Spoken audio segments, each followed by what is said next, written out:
Namasté. Je vous souhaite à toutes et à tous les bienvenus à cette nouvelle édition des séminaires mensuels que nous organisons régulièrement dans le cadre de la chaire commune entre l'Institut catholique de Paris et l'ISEP, École d'ingénieurs du numérique. La chaire est intitulée Numérique et citoyenneté.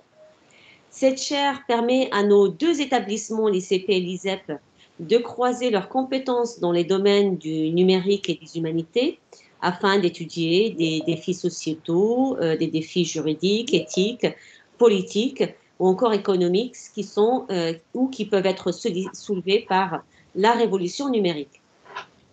Ce soir, donc c'est le premier séminaire de l'année 2021. Nous allons écouter une présentation sur un sujet d'une grande importance autour de la gouvernance des données. Et je me réjouis de vous y accueillir. Je suis très ravie car vous êtes très nombreux à vous inscrire à ce séminaire. Et ce soir, ça sera animé par mon ami et collègue Sébastien Pépineau, qui est directeur innovation et technologie chez Digitix, mais aussi intervenant et membre du conseil de perfectionnement de l'ISEP. Il intervient notamment sur des sujets autour de la data, de la business intelligence. Et donc, ce sera lui aujourd'hui qui animera et qui présentera le sujet et l'intervenant de cette soirée. Sébastien, je te laisse la place pour te présenter plus en détail et présenter Madame Daniel et le sujet de ce soir. Bonjour à tous, merci Raja pour l'introduction. Donc, je me présente Sébastien Pépineau. À tous les participants, je souhaiterais préciser que le séminaire de ce soir a une vraie importance au sens data, parce qu'on parle beaucoup d'intelligence artificielle, on parle beaucoup de ce mot à la mode qui est entré dans nos vies depuis quelques années maintenant et que vous pouvez déjà vivre dans votre quotidien à travers vos smartphones, à travers les différents services qui commencent à ouvrir, par exemple sur les Google, sur tous les problèmes de robot de process automation dans les entreprises.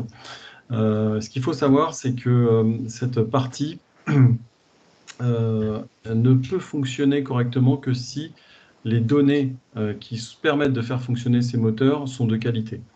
Et pour avoir des données de qualité, il faut s'assurer évidemment que les entreprises collectent et les différents acteurs de tous les marchés puissent collecter ces informations dans de bonnes conditions.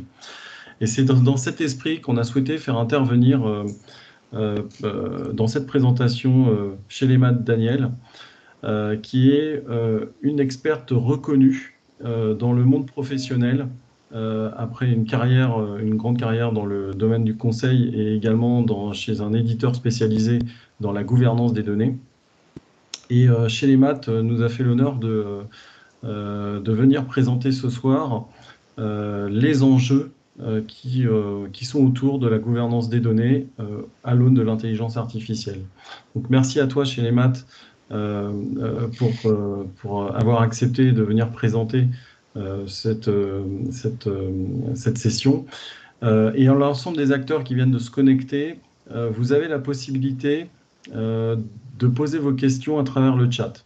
L'objectif de vos questions, au fur et à mesure que vous verrez la présentation, nous collecterons les informations et on prendra un petit peu de temps après la présentation de Chélémat pour pouvoir ensuite, je prendrai le soin de poser les questions que j'aurai vues à travers le chat et je reposerai les questions à Chélémat qui apportera quelques réponses. Donc on aura une session en 2 temps, une session de présentation et ensuite une session questions-réponses. Très bien, bah écoutez, merci Raja et Sébastien pour cette introduction. Je suis ravie d'être là aujourd'hui pour effectivement discuter de ce sujet qui est passionnant, en plus d'être important. Alors je suis donc Chélémat Daniel, je suis cofondatrice de la société Data Enablement Partners, et pour expliquer rapidement mon parcours, j'ai une quinzaine d'années d'expérience dans le domaine de la data. Jusqu'en 2015, j'ai travaillé dans le domaine du conseil, où j'étais associée chez CGI, et puis ces 5 dernières années, précisément jusqu'en juillet l'année dernière, j'étais EVP chez Colibra, donc qui est éditeur qui est spécialisé dans la gouvernance des données. Alors désormais, j'ai cofondé la société Data Enablement Partners pour accompagner les entreprises dans la mise en place justement de dispositifs de gouvernance des données, et nous animons également des formations dans le même domaine. Alors, aujourd'hui, ce que je vais vous proposer comme agenda, c'est de commencer par poser le contexte. J'ai pensé qu'une petite chronologie simplifiée serait utile, et puis passer en revue la définition de quelques concepts fondamentaux. Ensuite, on va s'intéresser à la gouvernance des données pour l'IA, donc les défis qui sont posés par l'IA, les exigences qui en découlent, et puis la place de la gouvernance des données dans ce contexte, avec des mentions de cadres de référence. Oui, pardon, j'entends du bruit. Oui, merci. Et donc, pour finir, on va regarder les choses dans l'autre sens en se demandant la place de l'IA dans la gouvernance des données et dans le data management de manière générale. Alors, j'ai une petite animation que j'espère va bien fonctionner sur la partie chronologie. Hop, je vais lancer ça.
Alors, pour commenter rapidement, bien sûr, c'est une chronologie simplifiée, mais on peut retrouver, on va dire, quelques temps et quelques jalons majeurs.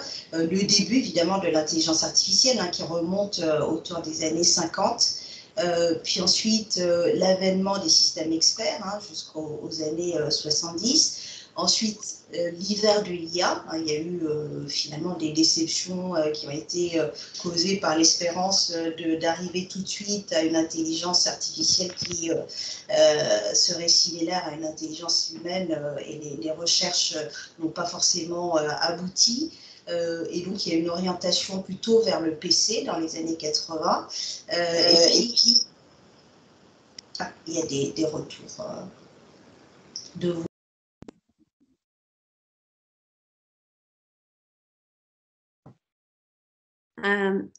Chez les maths, je pense que ton micro, il a été arrêté.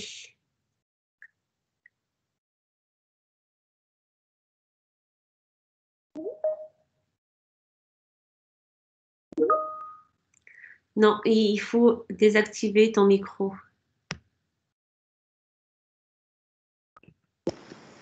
Est-ce que vous m'entendez? Oui, on vous entend. Ok, parfait. Hop.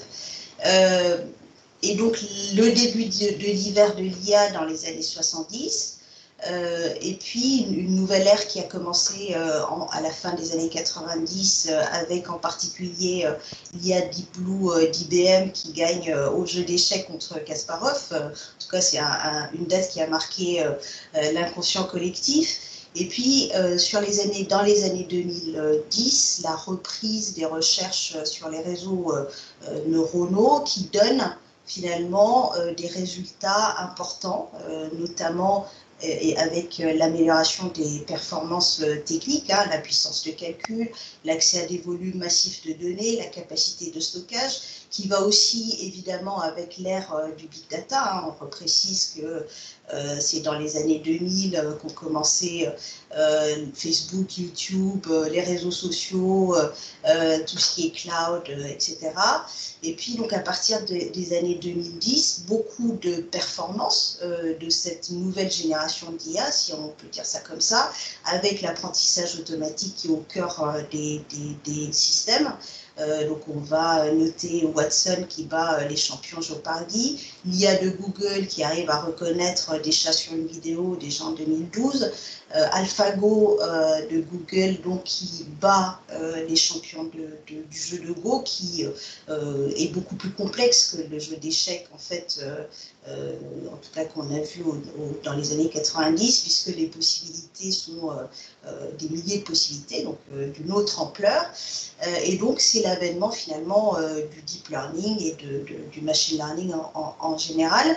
Et puis on va noter sur la fin des années 2010, hein, avec la rentrée en vigueur de la GDPR, qui a aussi un cadre réglementaire qui se met en place pour protéger les données. Il y a évidemment la prise de conscience sur les données à caractère personnel qui arrive, qui n'est pas directement lié à l'IA, mais c'est important de repréciser le contexte.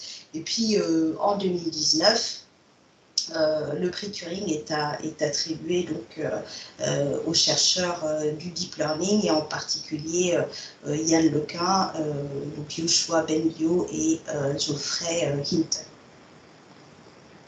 Alors pour donner quelques exemples de systèmes d'IA, Sébastien le disait en introduction, hein, ils sont déjà dans nos vies, c'est pas du prospectif. On va évidemment parler du Natural Language Processing avec les chatbots et les assistants téléphoniques qui sont utilisés par des sociétés, par exemple, pour leur centre d'appel.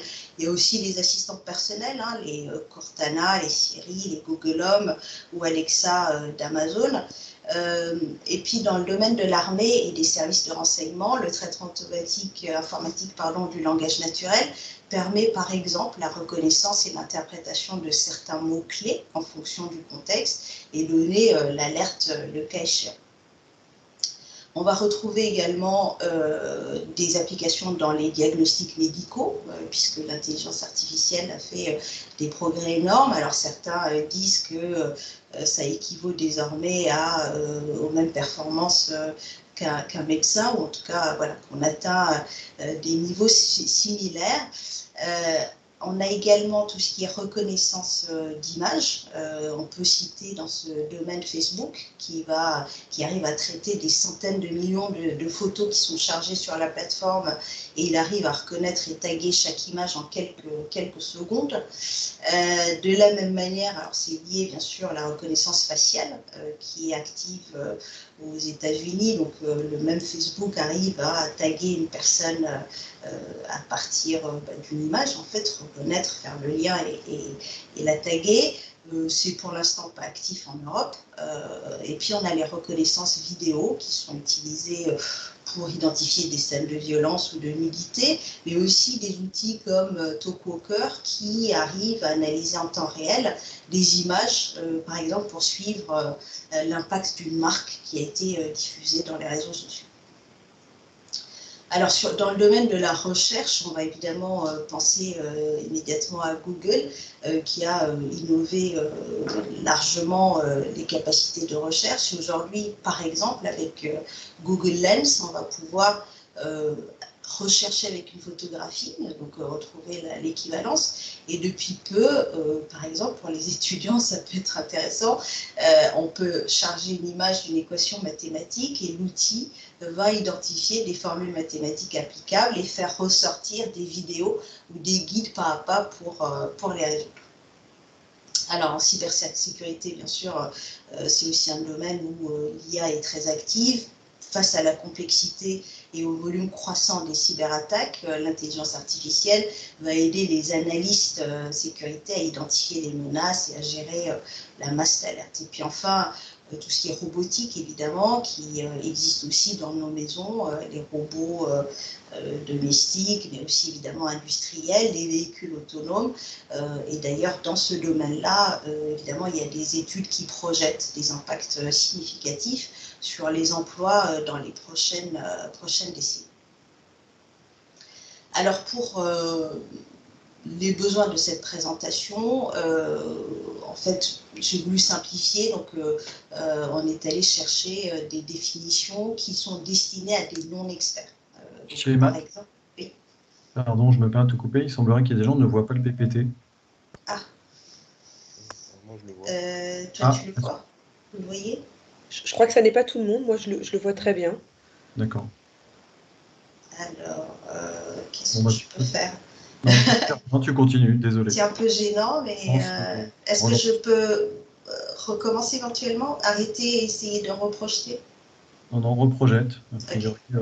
Beaucoup de gens le voient, donc il y a 1 ou 2 personnes seulement. D'accord, bon, merci. Je suis rassurée. Ouais,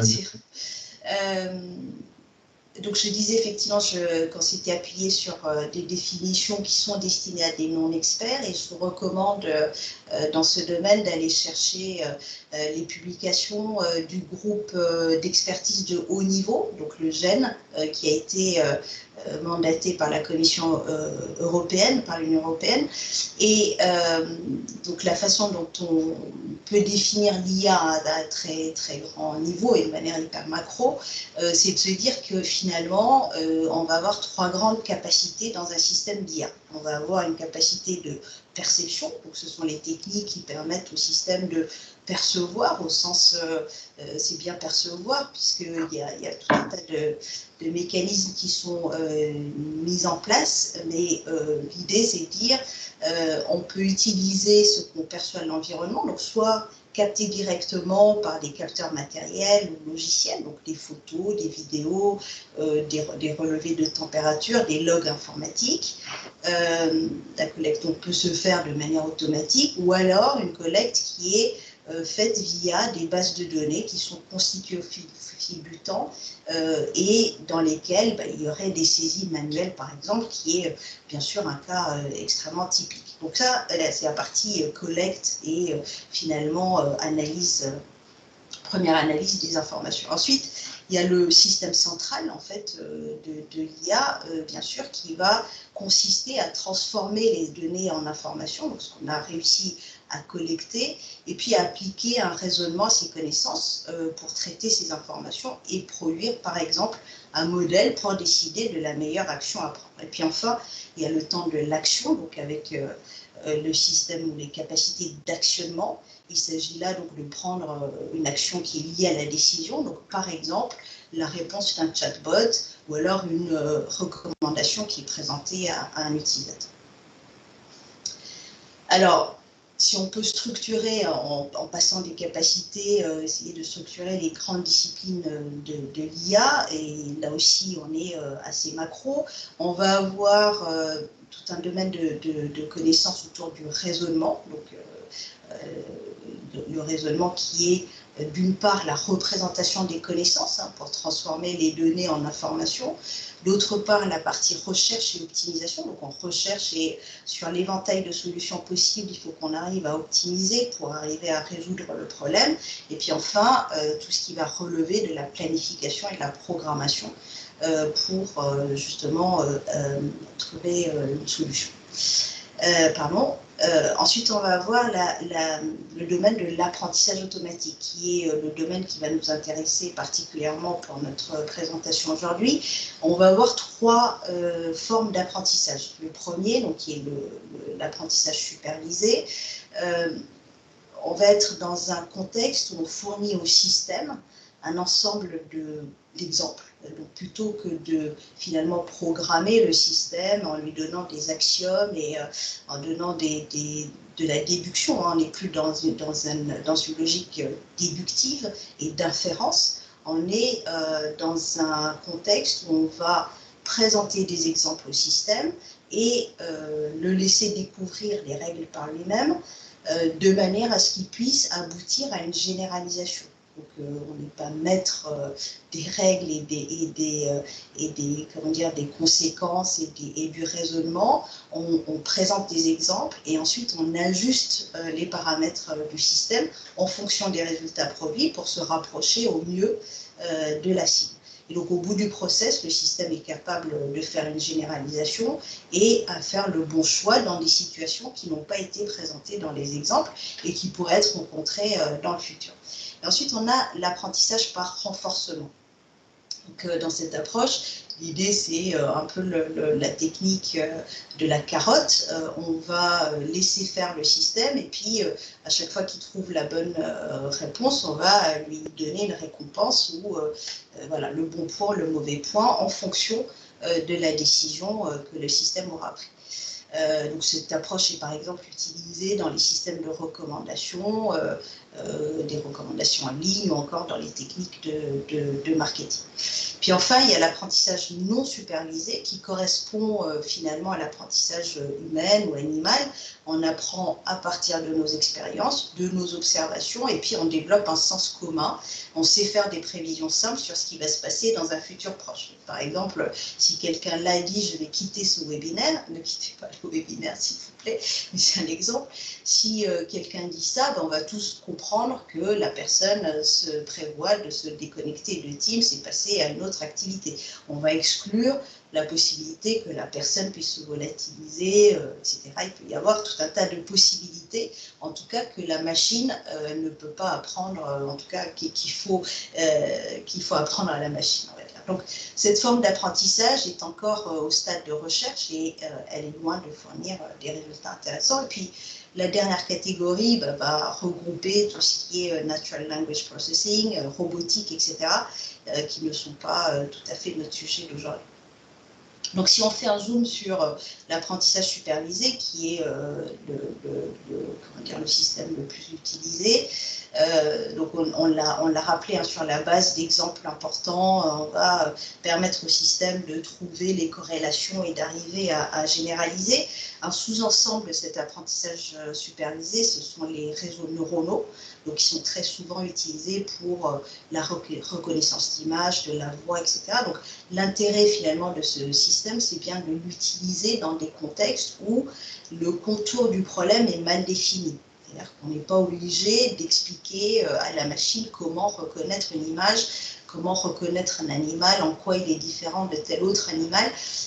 L'idée est que par apprentissage et en étant exposé à des exemples, la machine puisse, finalement, le système puisse découvrir les corrélations. Et puis, un sous-ensemble de ces réseaux neuronaux, c'est l'apprentissage profond, le deep learning, qui va se baser donc sur des couches successives, en fait, plusieurs couches d'entrée-sortie, qui vont permettre un apprentissage par étapes successives.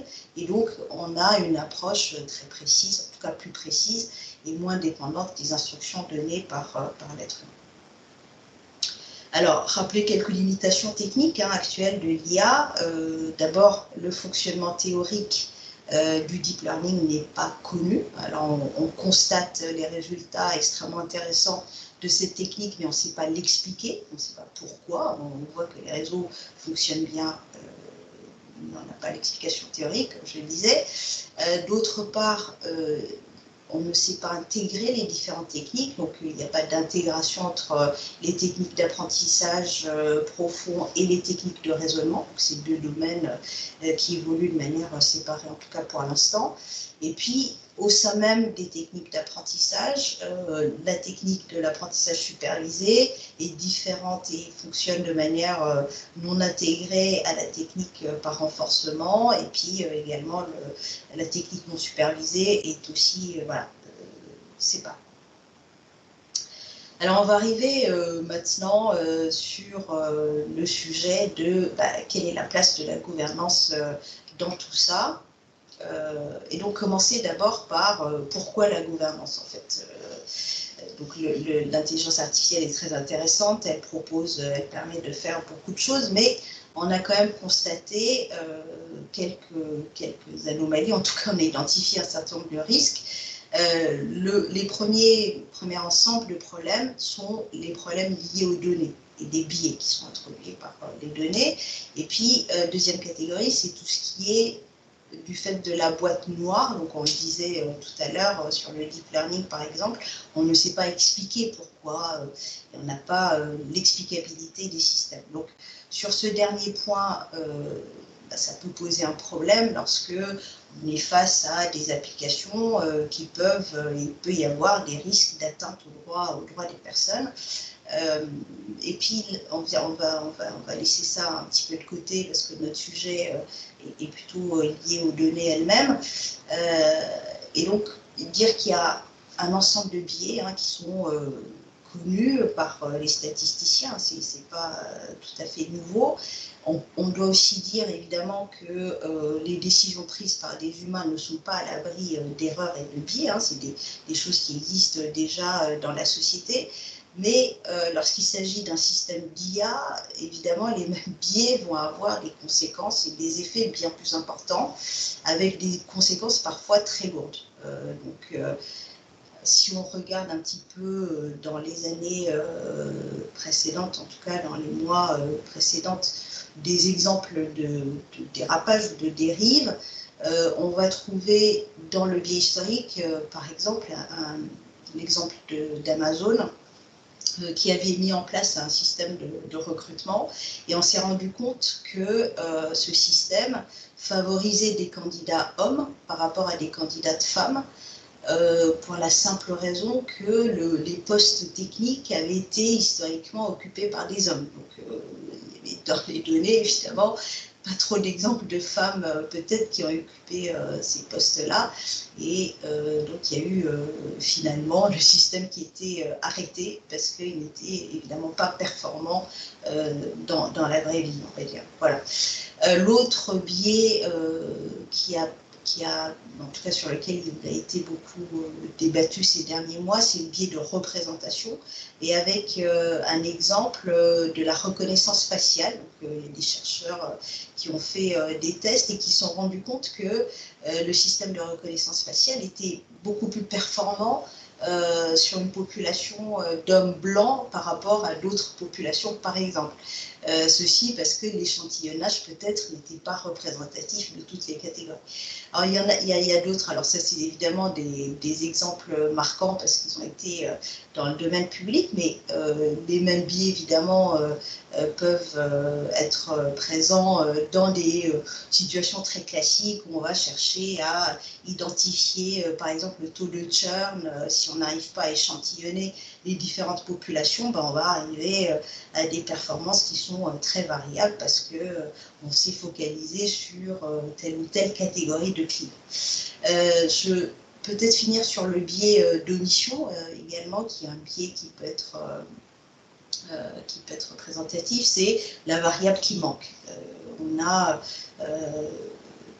je vais reprendre le même exemple de taux de churn qui est calculé. Si dans notre analyse, par exemple, on ne prend pas en compte la possibilité qu'il y ait un nouveau concurrent et qu'on axe nos analyses sur des données qu'on a à disposition et les caractéristiques de nos clients, on aura, en tout cas, on va rater une analyse et notre modèle ne fonctionnera pas simplement par le fait qu'il y a une variable qui a été omise, c'est une variable importante. Donc, face à des risques de ce type, qui sont aussi voilà, des risques de droit, d'atteinte au droit, le GEN, toujours, a fait des recommandations au niveau de l'Union européenne. Donc, deux types de catégories, enfin de recommandations. D'une part, d'identifier une catégorie d'IA à haut risque, donc si les deux conditions suivantes sont réalisées. Donc, premièrement, l'application d'IA est employée dans un secteur où, compte tenu des caractéristiques des activités, des risques importants sont à prévoir, donc les secteurs tels que la santé, les transports, l'énergie et puis certains pans du secteur public. Et puis deuxièmement, si l'application d'IA est utilisée de façon telle que des risques importants sont susceptibles d'apparaître, elle va pouvoir être catégorisée ou classifiée en IA à haut risque. Donc, des domaines tels que le recrutement ou d'autres applications d'IA, d'identification biométrique à distance par exemple, seraient automatiquement considérés comme de l'IA au risque et donc seraient soumis aux exigences, à un certain nombre d'exigences poussées. Donc des exigences qui seraient applicables, hein, tout ça est en débat, porteraient sur les données d'entraînement. Une norme qui s'appelle WLTP. Je ne vous ai pas entendu, je vous propose pour le confort de la présentation peut-être d'attendre la fin pour discuter des différents éléments, si ça ne vous embête pas. Merci. Donc, des exigences applicables autour des données d'entraînement, la conservation des données des dossiers, puis des informations à fournir, en particulier, bien sûr, tout ça n'est pas exhaustif. Et puis, rappelez aussi le cadre européen qui est en cours de définition avec l'IA digne de confiance, donc, Trustworthy AI, qui propose en fait un ensemble de principes.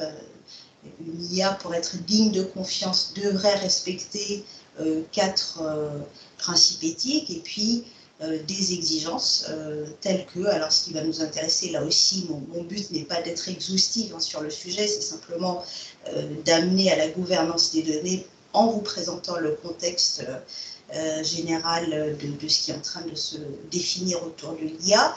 Et ce qui va nous intéresser particulièrement pour notre présentation, c'est que le respect de la vie privée et la gouvernance des données et la transparence apparaissent comme étant des piliers d'une IA digne de confiance. Alors c'est là qu'on arrive justement à la gouvernance des données et ce que ça veut dire en fait. Qu'est-ce que la gouvernance des données? Qu'est-ce qu'on y met? Donc je me suis basée sur une définition du DAMA hein, qui fait partie des références sur le sujet. Donc le DAMA définit la gouvernance des données comme l'exercice de l'autorité du contrôle sur les données en tant qu'actifs d'entreprise. De manière stratégique, ce sont des actifs tels que des ressources financières, par exemple, ou des ressources humaines, ou des connaissances importantes de l'entreprise. Et l'idée de la gouvernance des données, en tout cas, c'est de mettre en place des dispositifs pour arriver à gérer ces données comme des ressources stratégiques qu'elles sont, comme les ressources stratégiques qu'elles sont. Et donc, il y a tout un pan autour de la stratégie, de la politique, qui sont évidemment nécessaires du fait de l'importance de ce sujet. On va avoir des sujets autour de la responsabilité et des processus. On y reviendra tout à l'heure. L'acculturation et la gestion du changement, parce que évidemment aujourd'hui ce n'est pas le cas. Les données sont dans des bases de données, sont considérées souvent comme étant du périmètre de l'IT et pas nécessairement des métiers. Donc il y a clairement un sujet autour de la gestion du changement. Les principes et l'éthique, donc la prise de conscience que finalement ces données sont centrales à un certain nombre de sujets et de systèmes. La valorisation des données et puis la possibilité, en tout cas, une discipline de mesurer la maturité des pratiques de gestion des données et puis de suivre cette évolution dans le temps. Et puis enfin, ça regroupe tout ce qui va être de l'ordre de la connaissance des données. Je vais appeler ça classification des données, mais c'est plus large que ça. C'est vraiment la connaissance des données. Alors, dans un contexte de conception des modèles IA, ce qui va être intéressant, c'est d'introduire la gouvernance des données dans le flux, dans le pipeline de conception des modèles. Donc, pas nécessairement, comme on l'a vu dans les exemples que je citais tout à l'heure, les exemples connus comme Amazon ou autres qui ont mis en place des modèles qui ont été défaillants, de revenir en arrière et puis d'essayer évidemment de reconcevoir et de modifier les choses, mais d'être dans un système qui est a priori contrôlé, a priori gouverné, pour justement éviter à la fois les pertes de performance et aussi les conséquences possibles sur les utilisateurs. Alors, donc du coup, si on va précisément dans le détail de ce que peut apporter la gouvernance des données dans ce contexte, on va avoir un certain nombre de dimensions. D'abord, on va se dire que, donc, je parle de dataset, mais ça peut également être évidemment la donnée élémentaire. Mais dans le contexte de l'IA en particulier, de la définition des modèles, on va chercher d'abord à comprendre l'objectif du dataset en fait et les usages. Pourquoi pourquoi est-ce qu'on a créé ce dataset? À quels objectifs ou à quels usages est-ce qu'on l'a destiné? Donc une façon de finalement d'y apposer une carte d'utilisation, enfin manuel d'utilisation comme on pourrait l'avoir sur un produit. Donc les usages et les objectifs associés. Ensuite, on va s'attacher à décrire ses caractéristiques. Alors, quelles sont les caractéristiques? C'est potentiellement pour chacune des variables, la colonne du dataset, le sens métier, les relations avec d'autres concepts, l'identification possiblement des données à caractère personnel, les données sensibles. Alors, aujourd'hui, évidemment, il existe un ensemble de solutions logicielles, dictionnaires, catalogues, etc., qui vont permettre de consigner ces caractéristiques et les utiliser dans le temps.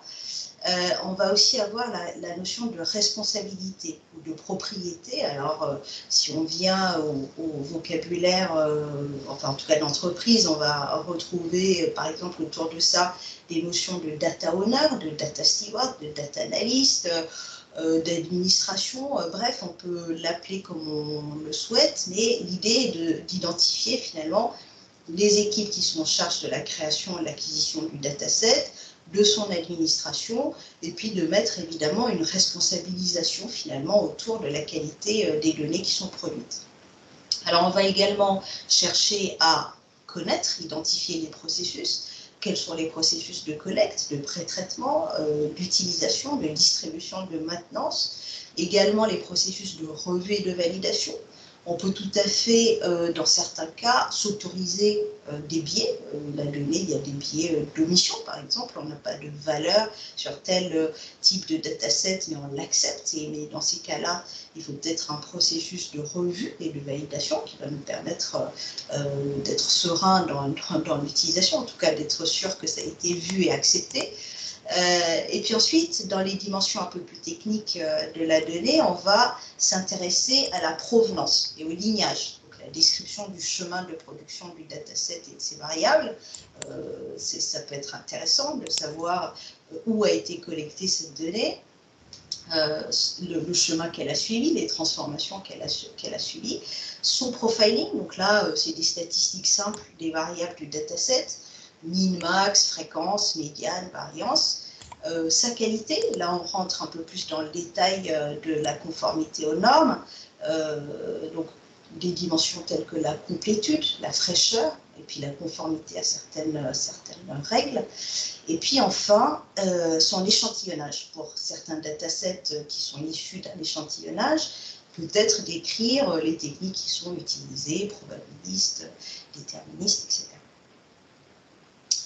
Alors, donc, ce que je vous ai présenté précédemment, en fait, donc c'est des choses, c'est des recommandations qui commencent à être bien connues. Hein. Il y a des propositions de normalisation qui existent. Je citerai, là, dans ce cas-là, c'est le Dataset Nutrition Level. Donc, l'idée, c'est de se dire, comme on a des Nutri-Score, par exemple, pour un aliment qu'on va acheter en magasin, le dataset arrive aussi avec son étiquette et on sait dire, voilà, on connaît ses caractéristiques. Il y a d'autres propositions comme Datasheets for Datasets. L'idée étant qu'en plus, les datasets vont pouvoir être partagés largement et donc quand on partage quelque chose, autant évidemment l'accompagner de consignes d'utilisation. Et puis enfin, le Machine Learning Model Card qui ont aussi, voilà, en tout cas, plusieurs travaux de recherche de standardisation et de normalisation existent. Par contre, ce qu'on peut dire, c'est que sur le terrain, dans la pratique, dans les organisations, on est encore très loin d'avoir ça qui est généralisé. Donc, ça, c'est un exemple, et il y en a beaucoup d'autres. Sur cet exemple, donc 44% des personnes qui sont interrogées, donc la question est, est-ce que votre organisation a des meilleures pratiques concernant l'analyse des données avant leur utilisation d'un modèle d'IA? Donc, la majorité des personnes interrogées dit non. 27% répond oui. Et puis 9% expliquent que c'est en cours de développement. Bon, les chiffres peuvent varier, mais globalement, ça montre que la généralisation est loin d'être acquise. Et puis ensuite, il y a une deuxième question qui est aussi très intéressante, qui est comment est-ce que vous avez appris finalement à analyser les données? Et à cette question, là aussi, une majorité répondent que ça s'est fait, en tout cas, par l'auto-formation. Ça peut être très bien, mais le chiffre paraît quand même assez gros. Quasiment 59% des personnes ont appris par eux-mêmes, par elles-mêmes, et puis 30% à peu près qui ont suivi une formation institutionnelle, et puis les autres qui sont formés par des collègues ou là aussi par des recherches individuelles.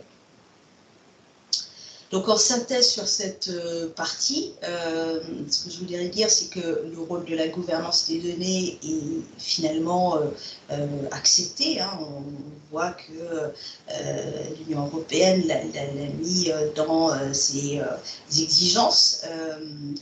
Il y a beaucoup de travaux qui proposent des cadres de normalisation. Donc sur ce côté-là, je pense que c'est très positif.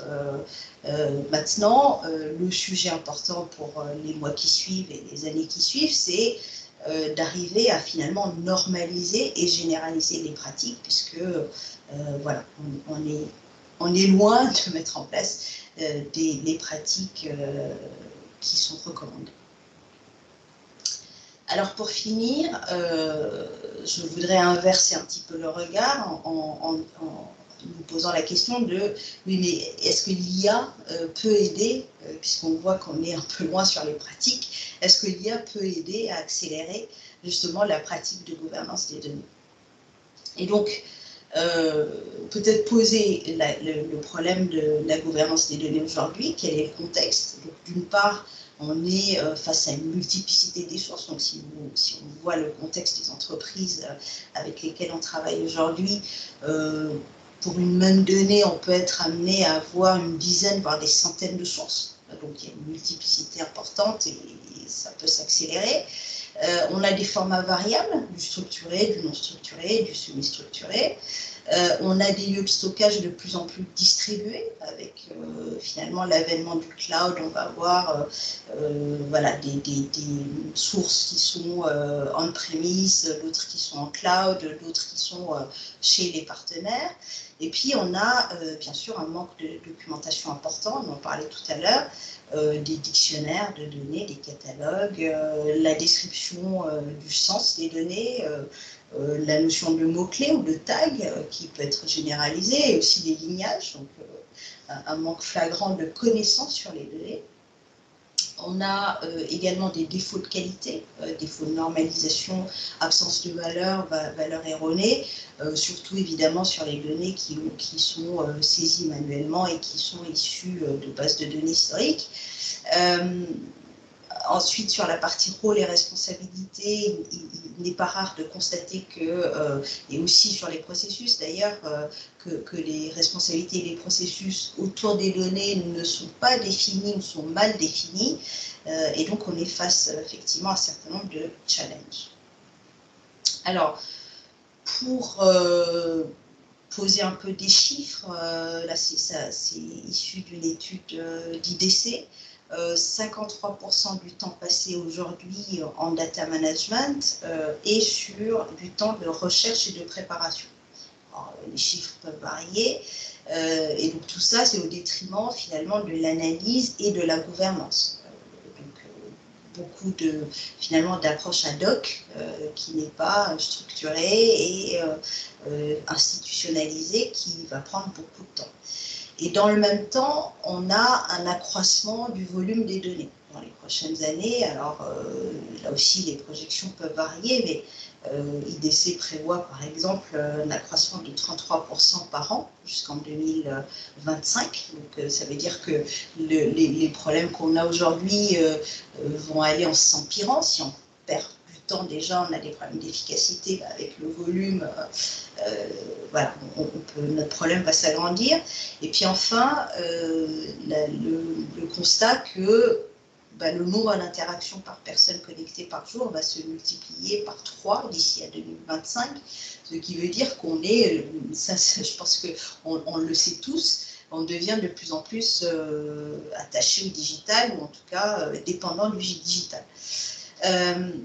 Donc, pour finir ce dernier slide sur quels sont les champs d'application de l'IA dans un contexte de data management où les problèmes peuvent aller en grandissant du fait du volume en particulier. Donc l'IA peut aider à au moins deux sujets, peut-être plus, mais au moins ces deux sujets. D'une part sur le manque de documentation. L'IA peut tout à fait identifier des mots-clés, des tags, des lignages, donc certains outils le font déjà d'ailleurs, aider à définir, finalement, à identifier les données, à les répertorier, à les cataloguer, ça c'est un premier sujet, à aussi également rajouter du lignage, voilà, ça peut aider. Il y a sur le défaut de qualité l'identification finalement des anomalies, donc la normalisation, l'absence de valeur, etc.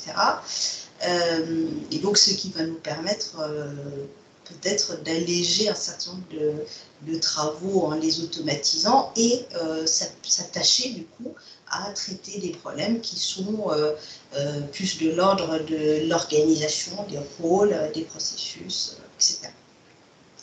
Voilà, je crois que j'ai terminé ma présentation. Je laisse la main à Sébastien pour les questions.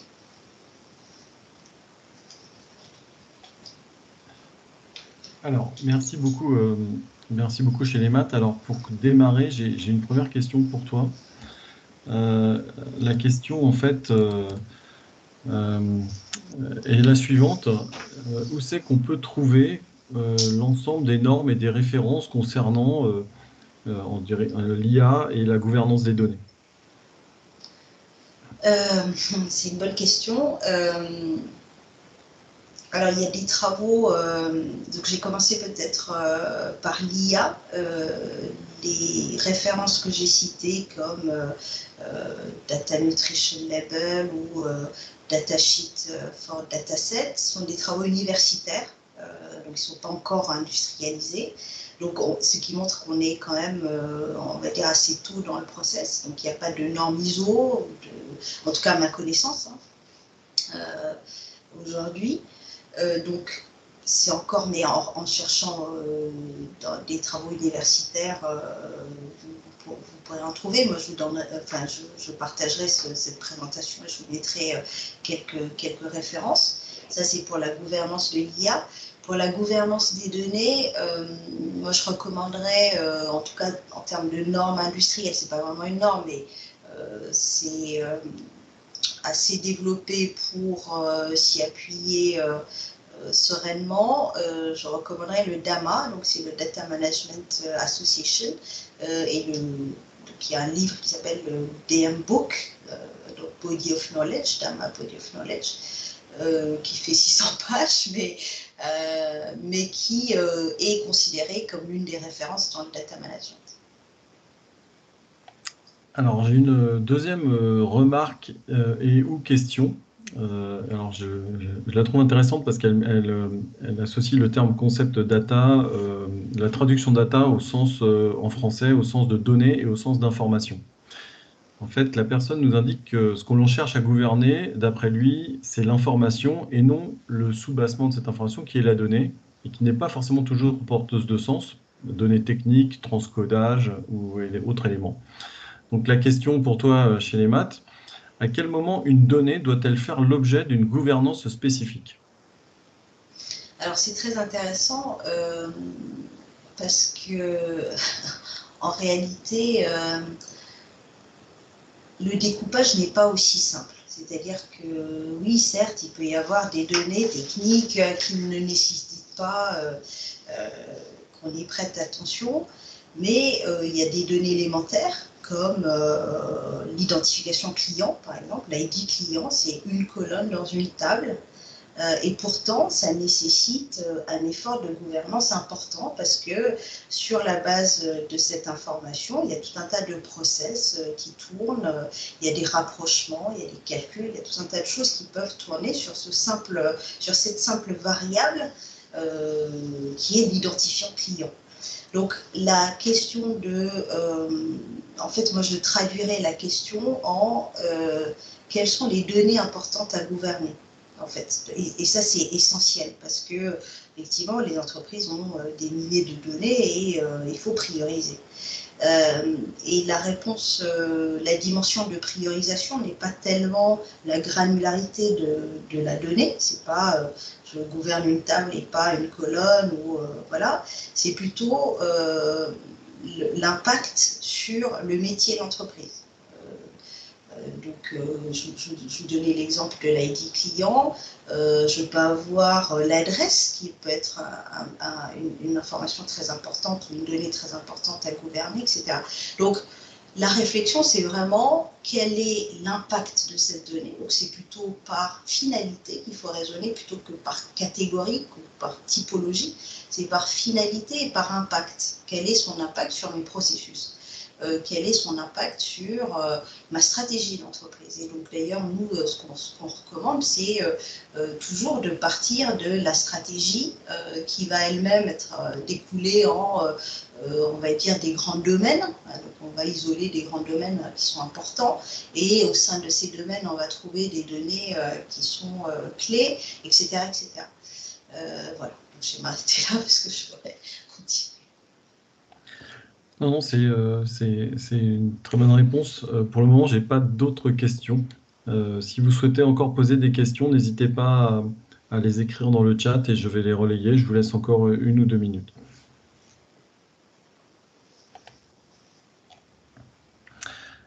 Du coup, j'en profite pour évoquer ce sujet, toujours pour répondre à ce besoin. Je pense que, Shelema, tu as raison en termes de finalité. Je crois que c'est un angle très intéressant.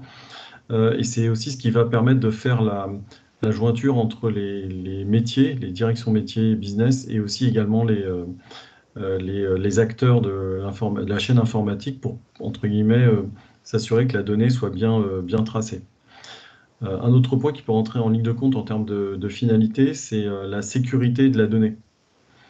Et notamment en cas pour éviter que cette donnée, enfin pour s'assurer que cette donnée cet ensemble de données soit suffisamment protégé dans l'entreprise et qu'il n'y ait pas aussi de piratage derrière. Absolument, absolument. Et sur ce point-là, on peut également évoquer les données à caractère personnel, bien sûr, qui vont mériter qu'on y passe du temps. Et donc, dans les données à caractère personnel, c'est pareil, on va se retrouver sur des données élémentaires, potentiellement des noms, des prénoms, etc. Donc, c'est absolument par finalité, et donc des finalités qui seraient plutôt de nature défensive, entre guillemets, c'est-à-dire qu'on a des contraintes réglementaires, on a des risques de sécurité, etc. Et du coup, on va s'attacher à retrouver les données qui seraient soumises à ces risques et à les gouverner. Ou alors, on peut avoir une approche offensive qui est que, en fait, l'entreprise a une stratégie particulière sur tel secteur et tel produit, et du coup, on va pouvoir isoler des données qui vont être en association, en relation avec cet objectif. Donc voilà, il y a les deux angles évidemment à regarder. Alors, du coup, ça tombe bien puisque j'ai trois personnes qui ont interagi. Donc, je vais commencer par une question pour toi. Après, il y aura une remarque et une autre question. Alors, première question, comment vois-tu le rôle du data steward évoluer dans les 10 ans qui viennent? C'est très intéressant. Déjà, en fait, on a plusieurs définitions de data steward. Donc, moi, je reviens au DAMA. C'est toujours intéressant d'avoir un référentiel pour qu'on puisse parler un peu le même langage. Donc, ce que dit le DAMA sur le data steward, c'est finalement Donc, il y a déjà des data stewards qui sont plutôt fonctionnels. Donc, si on s'intéresse à une fonction qui est la fonction marketing, par exemple, on peut tout à fait avoir des data stewards qui sont dans cette fonction en train d'être en tout cas responsabilisés sur la qualité des données des campagnes marketing, par exemple. Si on a des données qui représentent les campagnes marketing, on pourrait tout à fait associer des personnes donc, qui sont non techniques, qui ne vont pas aller dans les bases de données, qui ne vont pas faire des requêtes SQL, etc., mais qui vont s'attacher à énoncer des règles autour de la qualité de ces données-là, et puis à s'assurer que ces règles sont respectées. Alors, ils peuvent évidemment utiliser des outils pour mesurer la qualité des données, etc., mais disons que ce qu'on attend d'eux n'est pas la technicité, c'est vraiment la capacité de dire quel est le besoin autour de ça, et puis de surveiller que ces normes sont respectées. Le data steward est en général sous la responsabilité d'un data owner, et donc ce fameux data steward, dans mon exemple, reporterait par exemple au data owner du marketing, qui peut d'ailleurs être le chief marketing officer, pourquoi pas. Et ensuite, on a des data stewards qui sont plutôt techniques, donc qui seront soit dans le data office, soit dans l'IT, et qui seraient, eux, attachés à, d'une part, assurer la transversalité, c'est-à-dire que ce data steward fonctionnel ne s'intéresse à la donnée que sous l'angle marketing, là où le data steward qui est au centre, donc au data office par exemple, a le rôle de coordonner les actions pour les autres directions, donc cette même donnée pouvant être utilisée par d'autres directions, et donc il a un rôle de coordinateur. Donc il peut y avoir d'autres types de data stewards, mais si on s'intéresse à ces deux-là, dans les années à venir, et si on revient à ce qu'on disait sur des données qui sont utilisées par des modèles pour produire, en tout cas pour prévoir les ventes, etc. Le contrôle humain, finalement, l'analyse, le fait qu'il y ait quelqu'un qui dise attention, ces données, en fait, ont telle caractéristique, elles sont sur telle population, elles sont sur telle, comment dire, sur tel périmètre historique, etc. Donc la connaissance, finalement, de ces données est toujours nécessaire. Donc l'IA va nous aider à potentiellement échantillonner, profiler, etc. Mais on va devoir toujours avoir en tout cas quelqu'un qui est dans la chaîne pour dire oui, pour dire non, pour rajouter la connaissance, pour vérifier. Donc ça, c'est une vision qui consiste à dire que finalement, y compris dans des chaînes automatisées, des personnes auront des rôles, c'est-à-dire qu'on ne va pas tout automatiser et qu'au final, les processus, les responsabilités ont un sens. Et je dis ça, on pourrait aller chercher des exemples dans des chaînes industrielles où on a automatisé tout un tas de choses, mais on ne sait pas séparer finalement des personnes qui sont responsables de la qualité, qui sont responsables de la conception, etc., etc. Et donc, dans la data, avec la maturité, on va certes pouvoir automatiser et normaliser un certain nombre de choses, mais on ne va pas se séparer des responsabilités. En tout cas, ça c'est ma vision. Et je dirais que le papier blanc de l'Union européenne sur la place finalement de l'acteur humain ou de l'homme dans ces chaînes automatisées d'IA me conforte dans cette pensée qui est que l'automatisation ne remplacera pas les responsabilités. Alors, merci Chélimat. J'ai encore quelques questions. Alors, je vais faire dans l'ordre. Alors, j'ai une personne qui m'a posé deux questions, donc je vais les cumuler sur la fin. J'ai une autre personne qui nous demande, voilà, jusqu'où va la gouvernance des données par rapport, par exemple, aux règles métiers dans les data warehouse?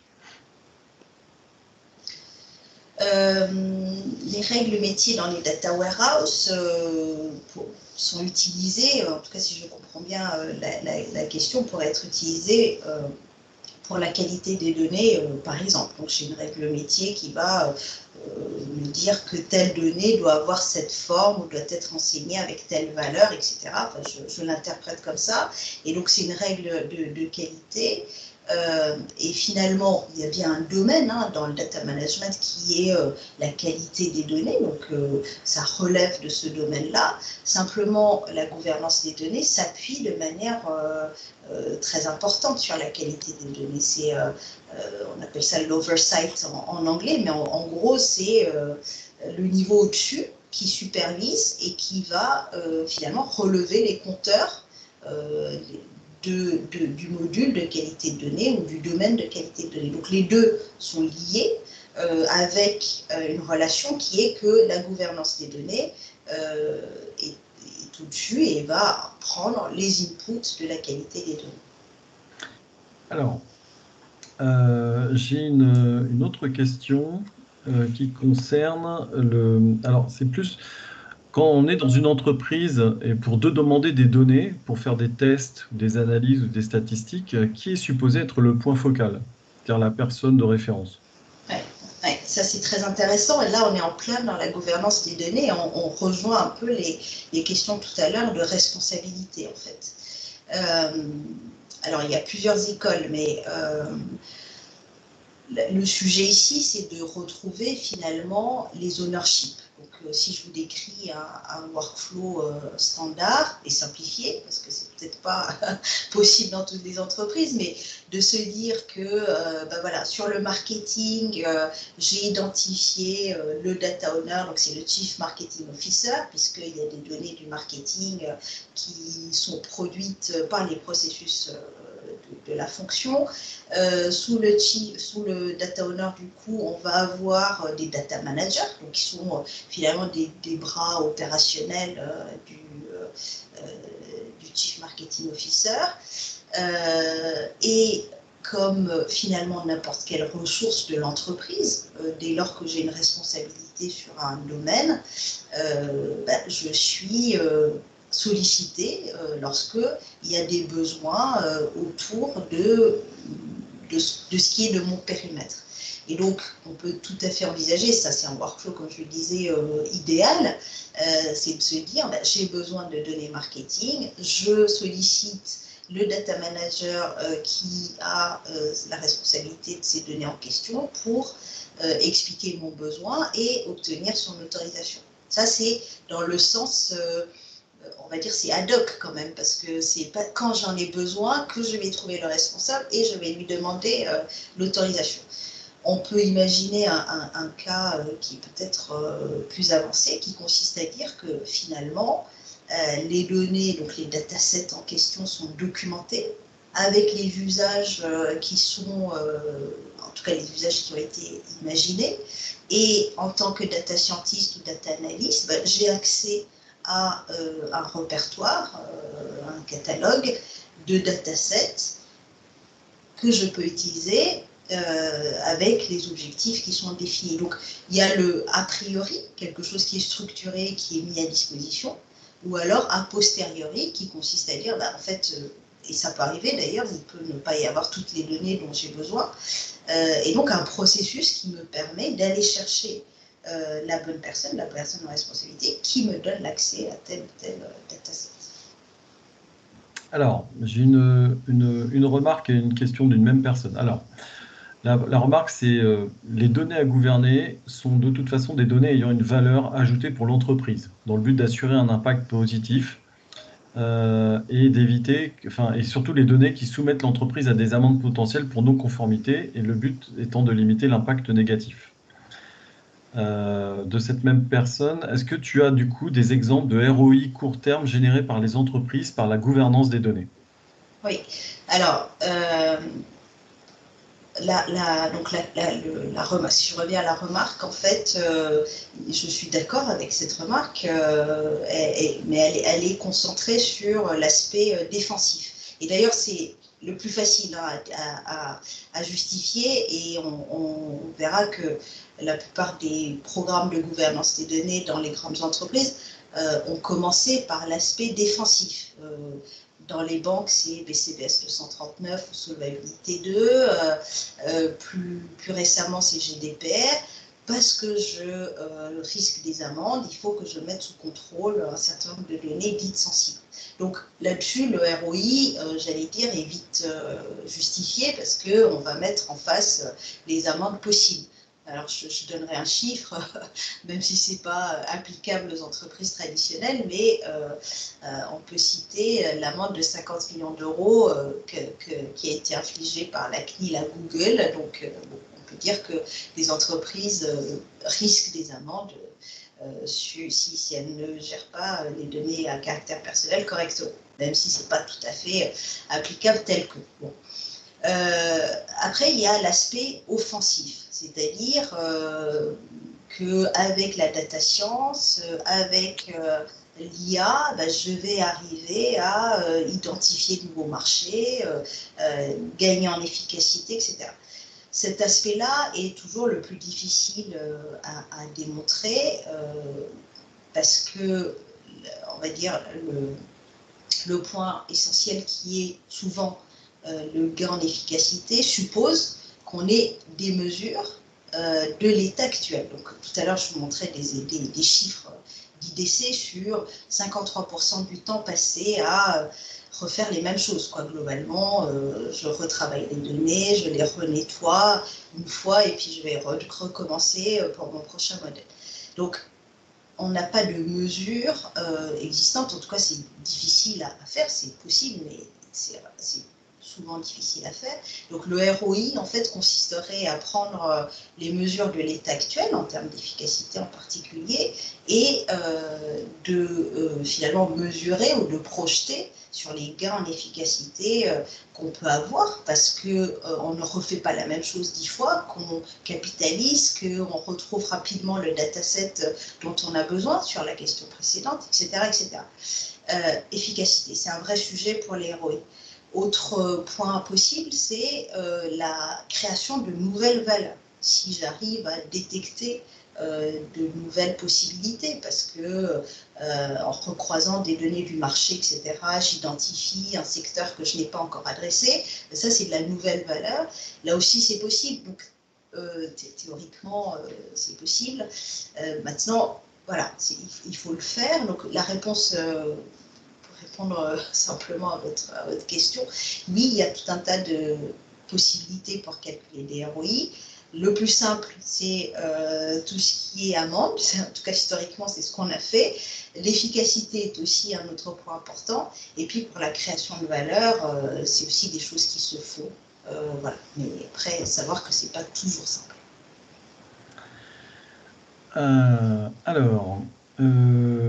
Alors j'avais des questions, mais il y a une dernière qui est arrivée qui est intéressante, qu'on n'avait pas forcément mentionnée dans ta présentation. C'est dans le contexte d'Internet des objets, que pensez-vous de la gouvernance des données entre les objets connectés est possible? Et si oui, à quelle phase peut-elle être intégrée? Oui, c'est très intéressant. Alors, effectivement, je n'ai pas traité de ce point-là. Les problèmes de gouvernance des données, les problèmes de qualité, etc., on les a évidemment plus dans les données saisies manuellement par des opérateurs, par des processus qui font intervenir des acteurs humains, et moins lorsqu'il s'agit de capteurs, puisque quand on relève la température, peut-être qu'il peut y avoir des défauts techniques, mais en tout cas, c'est plus systématisé. Donc, le sujet des biais, le sujet des défauts de qualité, etc., est évidemment plus prégnant lorsqu'il s'agit de processus manuels et moins lorsqu'il s'agit de chaînes automatisées, d'IoT, etc. Alors, je pense qu'on va toucher la fin. Je vais juste revenir sur une remarque. Alors, une remarque qui ne se veut pas forcément négative, il ne faut pas le prendre mal. Pour finir. En fait, l'informatique et les technologies nous ont permis d'automatiser le monde pendant 40 ans. Et avec l'IA, maintenant, on a la possibilité de comprendre le monde, ce qui donne une autre dimension à la gestion des données. Aujourd'hui, j'ai l'impression que l'on est resté sur le classique de la gestion à l'ancienne IT, voilà, avec la gouvernance des données. Comment tu pourrais convaincre du contraire par peut-être une phrase en conclusion, pour le coup, qui synthétiserait ta présentation? Absolument. Alors, je pense que le tout technologique ne résout pas les problèmes, et on l'a vu, hein, les exemples que j'ai donnés sur des systèmes IA qui pourtant utilisent en fait des algorithmes sophistiqués et qui bénéficient de connaissances techniques avancées ont montré des défaillances. Le fait qu'on puisse utiliser l'IA pour mieux connaître nos données, c'est tout à fait vrai, mais ça ne remplacera pas la responsabilité individuelle. Donc, l'IA, oui, mais en appui aux individus et en appui au processus, et pas en remplacement des acteurs humains. Eh bien, écoute, merci beaucoup encore, Shailemat, pour le temps que tu nous as consacré. Merci à l'ensemble des invités d'avoir participé à ce meeting, et en espérant que vous avez apprécié son contenu. Et pour ceux qui seraient arrivés un peu en retard ou qui auraient loupé certains passages, Raja partagera avec vous la vidéo ou le lien vers la vidéo YouTube sur le site de l'ISEP, qui vous permettra de revoir cette présentation. Merci à vous. Merci à tous.